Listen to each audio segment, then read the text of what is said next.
Hey everyone, this is Stephen Strawn at the Cast Iron Cookware channel, where you can find information to help you better collect, restore, and use cast iron cookware. I guess you've noticed I'm wearing long sleeves today, and that's because here in Alabama, summer is over.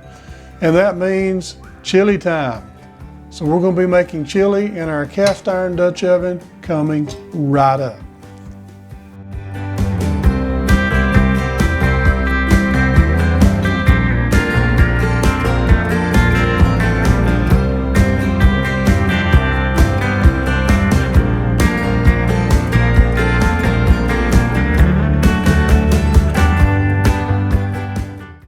Okay, just like I said in the opening, we're going to be making chili in my vintage number 9 Lodge Dutch oven, and also going to be browning our hamburger meat in our Red Mountain Birmingham stove and range skillet number 10.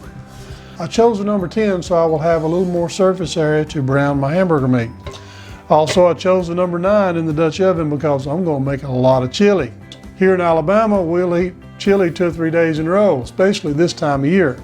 I do want to mention a little bit about my Birmingham stove and range pieces. This is a Birmingham stove and range number 10 Red Mountain series skillet. I really love this skillet. It's a nice looking skillet. You can still see the mill marks inside where they ground the surface smooth. I love the vintage cast iron because it is slick, but it also takes seasoning very, very well. Also, this piece of cast iron I picked up at an estate sale about a year or so ago. It was a rusty mess, but I'm telling you what, it turned out to be a beautiful piece. Number 9, I've used it many, many times since then. I like the Lodge because they have the little curly bell where you can prop it up and it'll just stay up by itself. That's a neat little design feature that I like about some of the vintage Lodges. So here we go. Let's get ready with our ingredients and let's get cooking.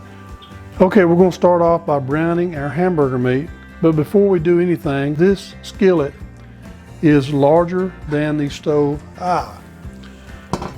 We don't want it heating too quickly in the middle. So basically we're going to heat it up on low and give it about 10 minutes on low to heat up the entire pan. Like I said, we don't want to heat up the pan too much in the center immediately, because what happens is that metal wants to expand in the center. The outside edges is not expanding. You'll get a piece that will wobble or even spin. And this is not a spinner. This is a good, solid, flat bottom, number 10 Red Mountain skillet. And I want to keep it that way because I love this skillet. So we're going to be careful and take care of it. Cast iron cookware is very durable, but it's not indestructible. I can feel the heat coming to the center just a little bit, radiating toward the edges.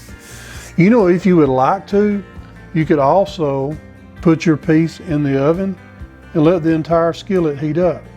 So we'll come back in a couple of minutes after this thing is ready. Okay, our pan is really warm. The edges are really too hot to touch. So we know that it's evenly heated. I have some hamburger meat that I've frozen. It's mostly thawed out. Now that we have this broken up into smaller pieces, we're going to go ahead and crank our stovetop up to medium. We've already got some heat going. We're not going to add any oil because there's plenty of oil in the hamburger meat. We're going to raise the temperature just a little bit above medium. Medium being 5, probably going to raise it up to 6.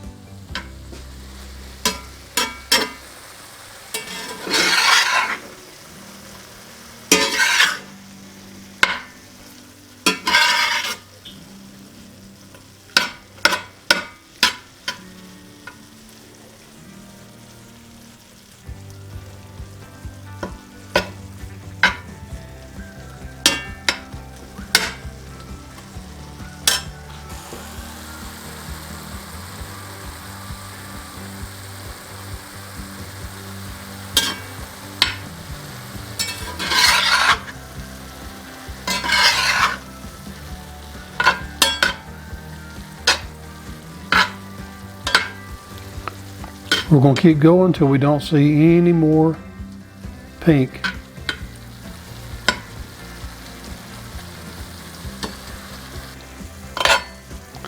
At this point, what I usually like to do, no matter what I'm cooking, when I see that the meat that I'm cooking is mostly cooked through, I will take my spatula or whatever spoon or device that I'm using, and I'll go ahead and wash it. Here we go, we have it washed. Me personally, I don't like raw meat unless it's a steak. And I like my steaks medium rare. So we know it's mostly cooked through. Now it's time to add our seasoning. And we're going to be using El Paso chili seasoning.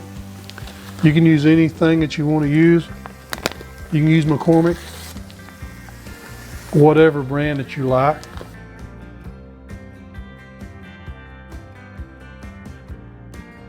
We'll pour in 2 1-ounce packages of chili seasoning.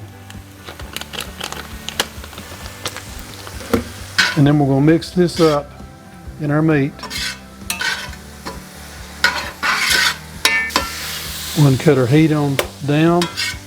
Tell you what, we'll just go ahead and cut our heat off. We're about done at this point with this stage of the cooking.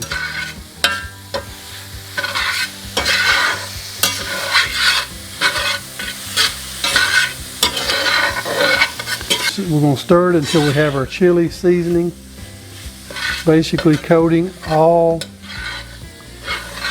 of our hamburger meat. We're going to set this off of the eye, and we're going to bring our big, large pot on the scene. Okay, the next thing we're going to be doing is we're going to be using 100% vegetable juice. You can use whatever brand that you want to use.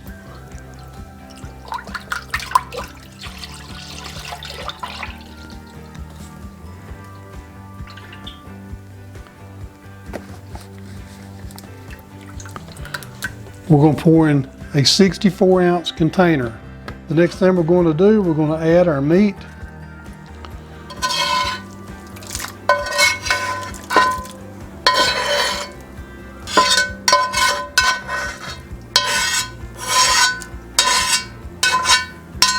To our chili.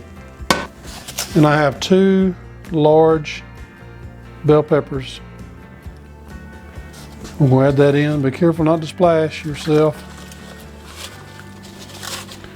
So why don't you use 2 large bell peppers?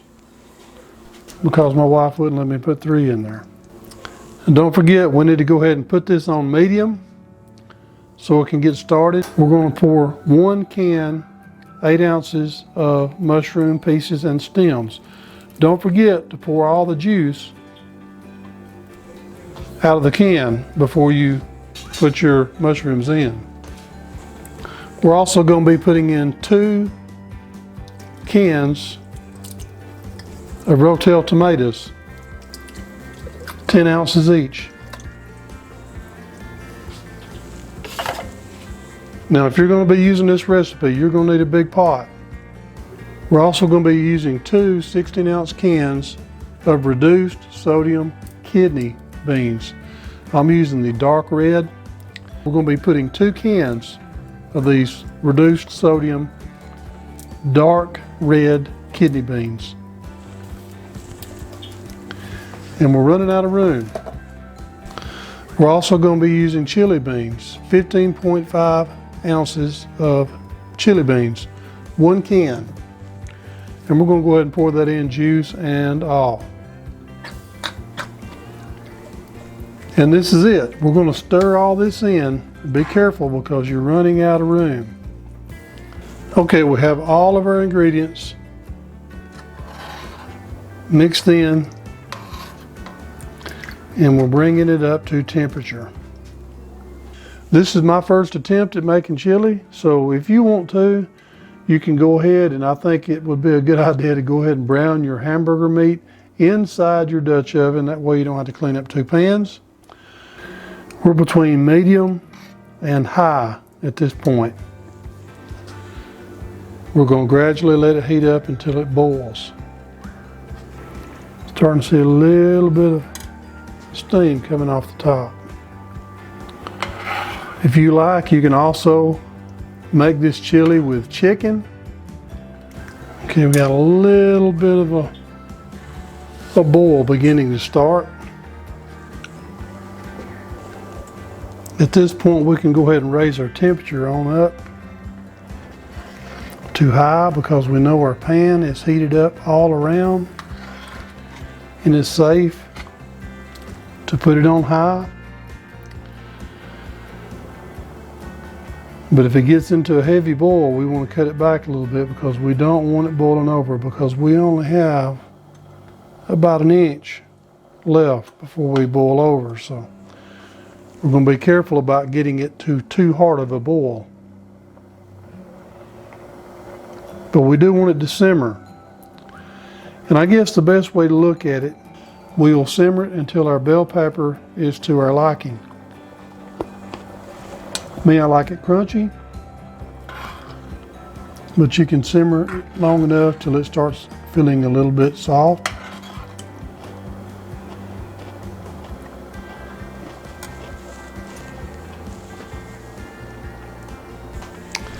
At this point, this is the time where you can do some taste testing and see if you need more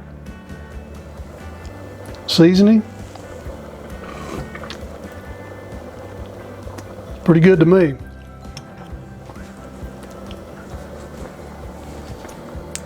Of course, if you know me, I would like to add some more spice, but everybody can't handle too much spice.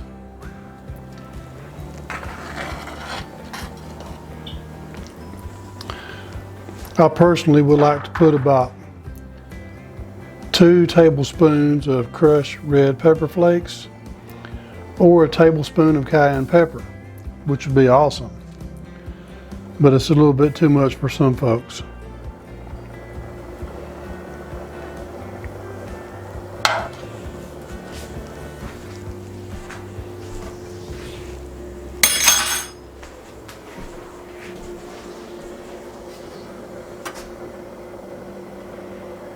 One thing I like about chili, it's kind of like soup. You can pretty much throw what you want to in there, and it's basically to your liking. If you like more hot peppers, more beans, more meat, less meat.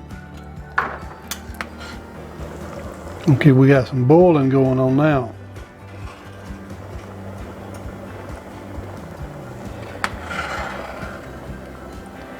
I'm going to keep stirring it around.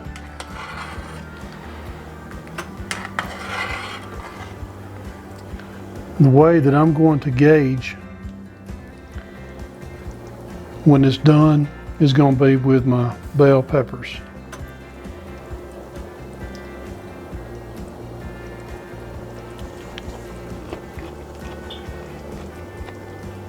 When the bell pepper has got to the consistency that I like, that's when I'm going to call it done. Okay, at this point we've been simmering till our bell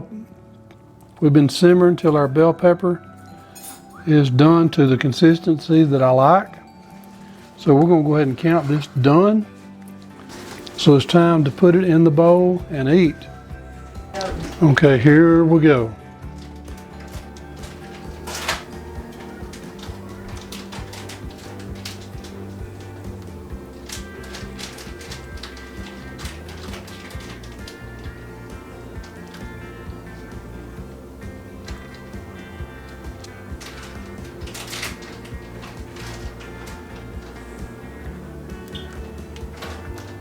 Me personally, I like corn chips in mine.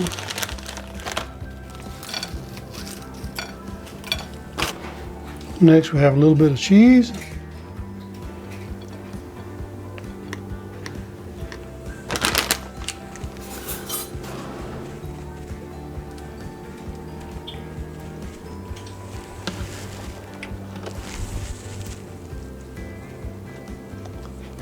a dollop or two of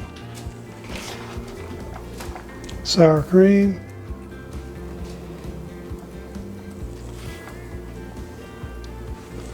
Top it off with some onions.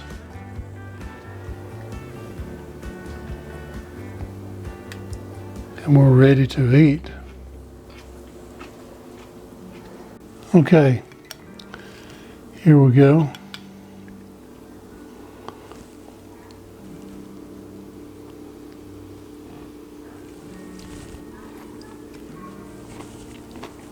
Mm-hmm.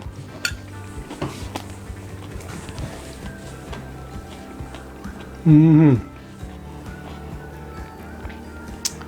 This is kind of chili that you don't use one of these little baby spoons.